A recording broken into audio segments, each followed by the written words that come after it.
Donc on va voir comment on va faire un arc de cercle. Parce que ici on a une distance de 8 pavés. Cette distance va se reproduire là-bas avec une distance également de 8 pavés. Et donc on va faire un arc de cercle pour rejoindre ce coin là à l'autre coin qui se trouvera là-bas. Donc vous allez voir comment on peut faire pour tourner tout doucement. Donc il faut voir ici que j'ai commencé à couper des pavés. Donc vous voyez que ça se présente en pointe. Et donc les pavés vont se positionner comme ça au fur et à mesure de l'avancement. D'accord.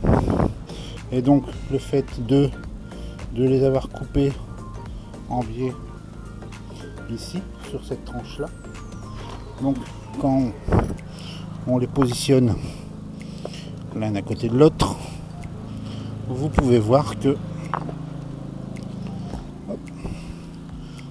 ici on tourne. D'accord. Donc ça va être de continuer de les couper jusqu'à rejoindre l'autre côté. Donc j'avais déjà commencé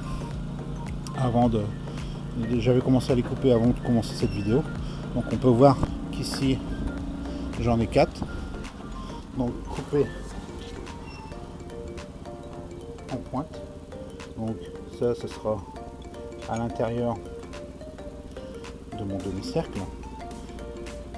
Le milieu de mon cercle se trouvera ici et l'extérieur de mon cercle se trouve là-bas. Et on va tourner au fur et à mesure comme ça. Donc on peut voir ici que j'en ai déjà fait 8. Si vous allez dans le magasin de bricolage, ils vous conseilleront de poser ça sur du sable. Même que le sable a été tassé, ce qui va se passer, c'est que l'eau va s'infiltrer entre les joints de pavé. L'eau va s'infiltrer dedans. L'hiver, qu'est-ce qui va se passer? Ça va geler. L'eau, le fait qu'elle gèle, elle va gonfler. Et le fait de gonfler, elle va lever votre pavé. Ça va dégeler. Le pavé va se repositionner tant bien que mal à sa place. Une deuxième fois, ça va geler, ça va remonter, et ainsi de suite, pour finalement vous avoir cassé la tête à rien pour les positionner bien à plat, puisque finalement, au bout d'un an ou deux, vous allez avoir tous des pavés qui vont se décoller, enfin se lever, et donc ce ne sera plus une forme plate, bien plane, comme on peut voir ici. Prenez plutôt du tout venant. Pour le tout venant, vous allez l'étaler grossièrement, vous allez plus ou moins le niveler, et vous allez le damer, soit à la plaque vibrante, soit au dameur, et vous le mouillez. Vous le mouillez tout simplement parce que tout ce qui est un peu sablonneux qu'on peut voir dedans, il va ce petit sable, cette petite terre va se compacter au caillou, et donc ce sera très très dur. Ensuite, moi j'ai mis, je vais voir ici, donc j'ai mis du béton en dessous. En fait, mes pavés, je les ai collés au béton. Donc j'ai fait un béton très sec pour dire que les pavés se collent facilement dessus. Donc comme ça, les pavés sont collés par le ciment, et donc il y a moins de risques, beaucoup moins de risques qu'ils se décollent et qu'ils fassent des vagues quand il va pleuvoir et geler dessus.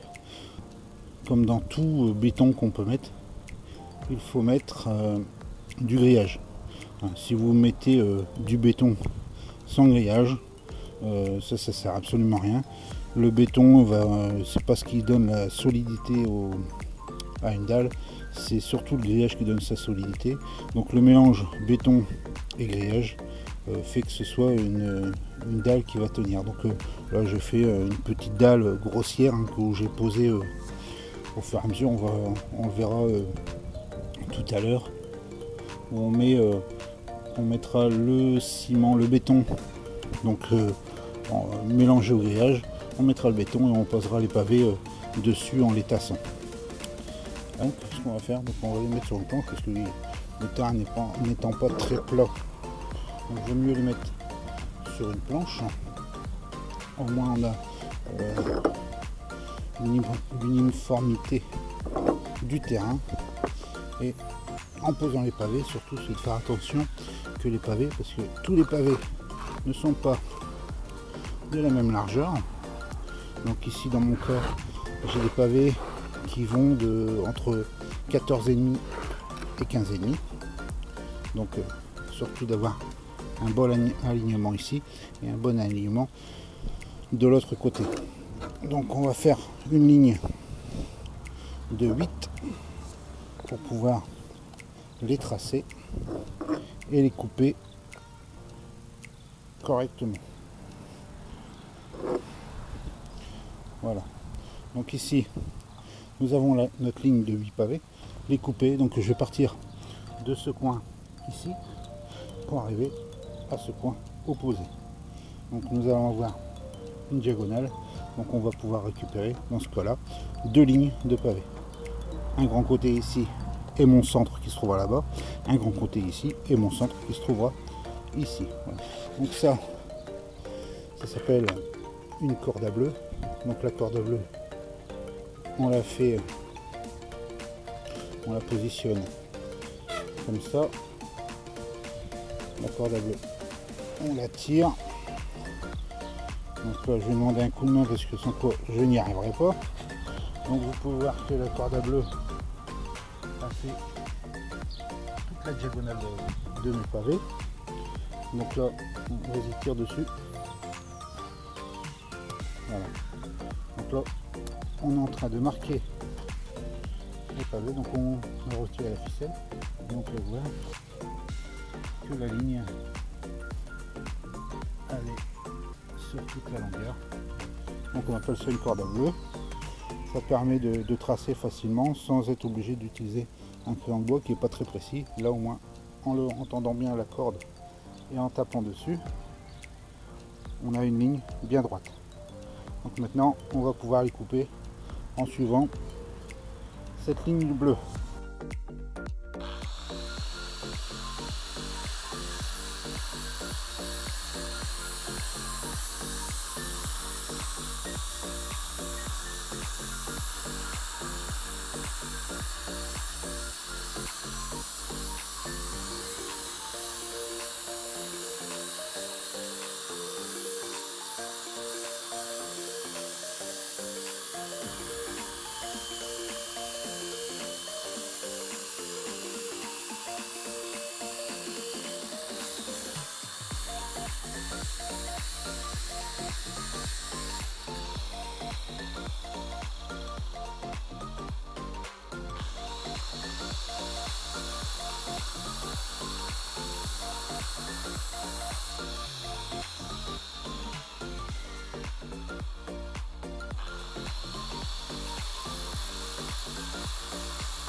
Nous voilà de nouveau sur le pavage en arrondi. Donc je vous montre le pavage en arrondi tout simplement parce que c'est le plus difficile.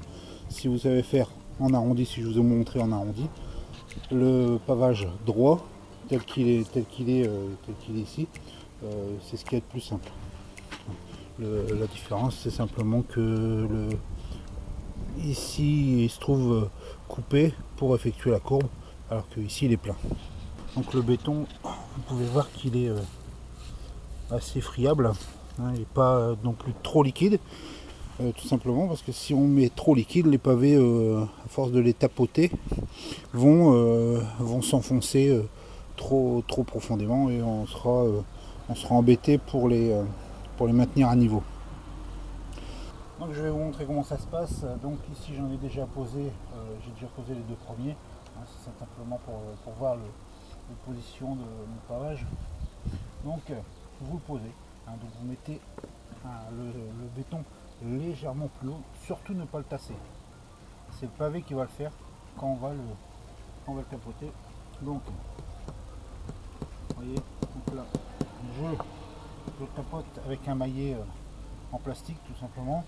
parce que le maillet en fer pourrait casser les pavés. Le maillet en caoutchouc, ça n'amène pas le pavé. Et donc, quand le tapote, il s'enfonce. C'est pour ça que je vous ai dit de surtout pas tasser le béton, parce que si vous avez tassé le béton, vous n'arriverez plus à enfoncer vos pavés correctement. Et enfin, la mise en niveau. Donc là, c'est de l'ajustement.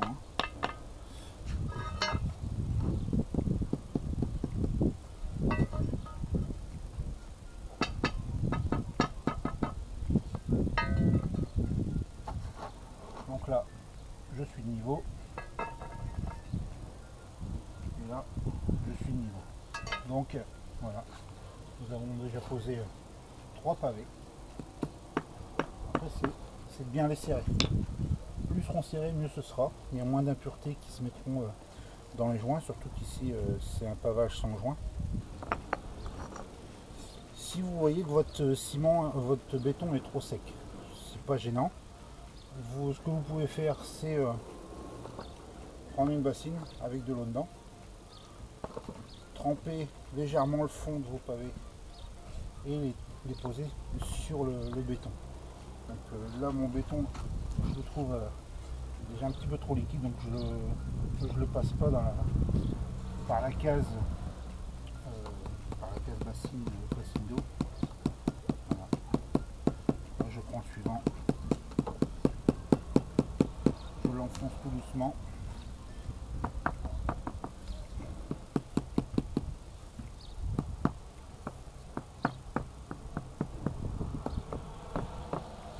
Voilà, toujours regarder si on est niveau. Et on continue. Donc l'avantage que j'ai là, c'est que j'ai déjà tout coupé à l'avance. Donc là maintenant c'est que de la pose. Le plus embêtant, c'est de couper les pavés. Ça fait une poussière, vous l'avez vu tout à l'heure sur la vidéo. Ça fait une poussière monstrueuse. Et donc c'est vraiment pas agréable.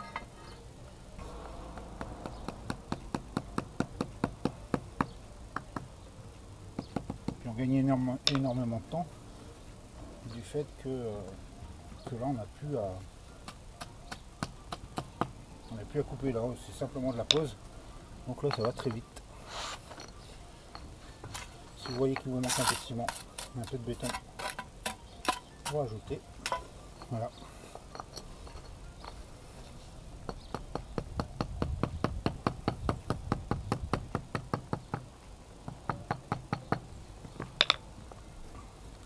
Alors, on regarde le niveau.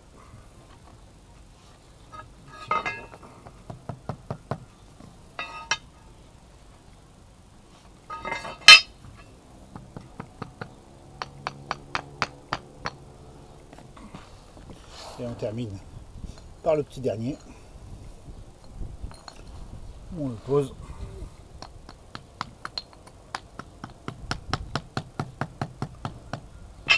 Voilà. Donc là nous avons fait une rangée de pavés en virage. Donc vous voyez mes joints ne tombent pas forcément facile. Ça c'est dû au fait que il y a des pavés qui sont plus grands que d'autres. Je peux vous expliquer le motif qui est différent de la différence de taille des pavés. C'est parce qu'en usine ils font ça dans des moules. Et les moules, s'ils les nettoient pas régulièrement, ce qui se passe c'est qu'il y a toujours des petites impuretés qui se mettent sur les bords du moule. Et quand ils font le deuxième pavé, et ben le pavé se réduit. Et quand ils le démoulent, donc vous avez des pavés, donc ici c'est mon cas. Je sais que j'ai des pavés à 14,5 qui sont prévus normalement à 15 et des pavés à 15,5 qui sont aussi prévus à 15. Donc pour le même pavé, j'ai 1 cm d'écart. Donc vous pouvez voir que, par exemple ici, où là je suis juste dans mon angle, et ici je commence à décaler, et là évidemment je suis complètement décalé. Ici pareil, sur la ligne droite, on peut voir ici je suis très bien ici. Et arrivé au bout, j'ai un léger décalage. Donc ça, on peut normalement le rattraper quand on met des joints, quand on fait des joints. Mais là, je fais un pavage serré sans joint, et donc évidemment, pour rattraper les erreurs, c'est vraiment pas évident. Alors, vous pouvez voir ici que mon pavé, la pointe de mon pavé ici, elle est cassée. Parce qu'en fait, le fait d'arriver sur des fines tranches, avec la disqueuse, évidemment, le pavé devient beaucoup plus fragile, et donc ça peut arriver que ça casse. Ici, j'ai la chance d'avoir eu la lame entière. Alors, regardez, quand je le pose, ça tombe juste bien, et donc il n'y a aucun souci pour le trou qui se trouvait là. Voilà, et donc ça remplit très bien le trou. Voilà ce que ça donne. Une fois fini, on peut voir toutes les lamelles partir en pointe jusqu'ici, et on peut voir que ça fait un bel arc de cercle, un beau demi-rond. Voilà, ça c'est super beau. En plus c'est super aligné là, et donc la terre viendra juste là au bord pour pouvoir combler le trou qui est là. Ici donc toujours en pente, donc bien le mettre en dessous du seuil et pas au niveau du seuil. Si en le mettant en dessous, l'eau va couler, elle va continuer ici. Si vous le mettez au même niveau, l'eau va couler en dessous. J'avais un regard à faire, donc c'est de faire une structure en bois au démarrage pour pouvoir non seulement mettre le ciment en dessous des pavés, et puis en même temps pouvoir poser les pavés, et que les pavés font bien le contour, qu'on délimite bien notre zone. Et ici on viendra y mettre une plaque. Vous pouvez voir que j'ai retiré ma structure en bois qui m'a servi à la pose de mes pavés. J'ai fait deux équerres métalliques que j'ai vissées dans le béton qui se trouve en dessous des pavés. J'ai fait une structure métallique.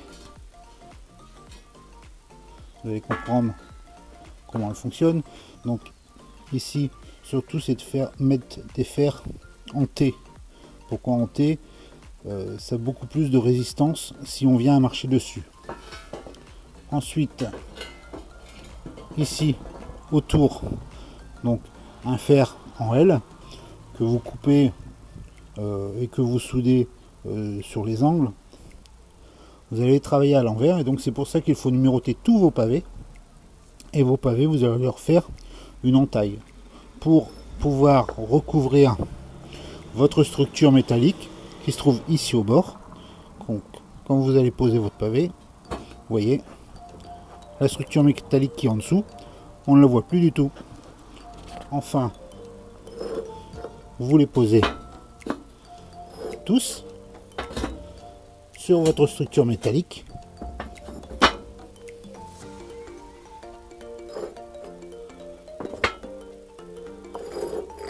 Donc évidemment ceux du milieu, pas besoin de découpe particulière, simplement le numéro pour trouver leur position plus facilement, mais c'est tout. Il n'y en a que deux finalement, donc deux, pourquoi? Parce que c'est les deux seuls qui se trouvent au milieu.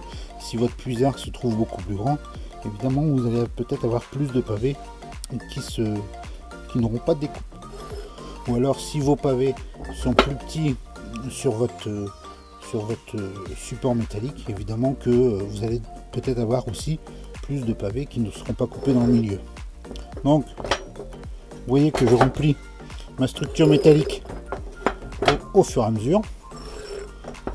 Voilà, donc on ne peut absolument pas se douter qu'il y a un puisard ici en dessous, tout simplement parce que les pavés n'ayant pas de joint ici et ici non plus, on ne peut pas du tout se douter qu'il y a une structure en dessous. Ici on peut voir que l'ajustement, c'est un peu compliqué. Ici en haut je suis bon dans l'alignement, ici aussi, et comme je vous explique depuis tout à l'heure, les pavés se décalent par leur taille. Et donc ici j'ai dû combler par des chutes de pavés. Alors qu'ici, c'est pas la peine.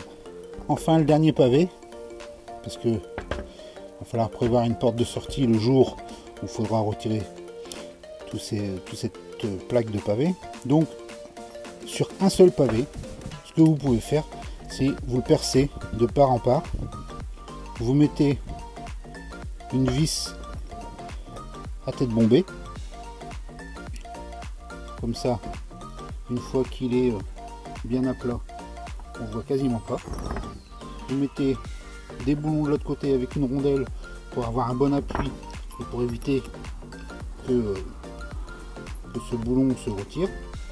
Et puis vous le posez sur votre grille. La seule chose qui pourrait trahir votre puisard, c'est ça. Cette